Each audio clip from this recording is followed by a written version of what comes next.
చూడు, రాజకీయంగా బీజేపీ వైపా, తెలుగుదేశం వైపా, లేక టీఆర్ఎస్ వైపా కాదు. నేను ఇప్పుడు టీఆర్ఎస్లో ఉన్నా. నేను ఇప్పుడు ఏ వైపు చూసేటట్టు కూడా లేని. ఇప్పుడు నాకు కూడా 73 సంవత్సరాలు అయింది. ఇంకా ఏ వైపు చూడవలసిన అవసరం ఏముంది? ఇప్పుడు నేను ఎంపీ అయినా, మినిస్టర్ అయినా, మళ్ళీ ఇప్పుడు ఎమ్మెల్యే అయినా, ఇంకా 3 ఏళ్ళు ఉంటా. నేను రాజకీయమే వద్దనుకుంటున్నా. ప్రజలకు సేవ చేసి మంచి కాలేజీలు, యూనివర్సిటీలు నడిపిస్తామని అనుకుంటున్నా. రాజకీయాలకు దూరం ఉన్నారు కదా సార్, వారసత్వం మీద కొనసాగిస్తారా? దూరం ఏమి నేను అనలేదయా. నిన్న వాళ్ళు ఏదో రాంగ్ తోటి మెసేజ్ తోటి స్పీడ్లో పోయిందని. రాజకీయంలో రిటైర్మెంట్ ఉండదు, యాది పెట్టుకో.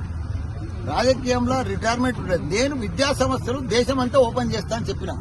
రాజకీయంలో నువ్వు ఒక ఆయన అడిగిండు, విలేకరు తమ్ముడు అడిగిండు ఏంటంటే, నువ్వు బీజేపీలోకి పోతావా, తెలుగుదేశంలో పోతావా అని అడిగితే, నేను ఏ దేశంలో పోను, ఏ పార్టీలో పోను, నేను ఇంకా నాకు 3 ఏళ్ళు ఉంది, 73 సంవత్సరాలు ఉంది అని చెప్పిన. జపాన్లో రిటైర్మెంట్ లేదు, నాకు కూడా రిటైర్మెంట్ లేదు.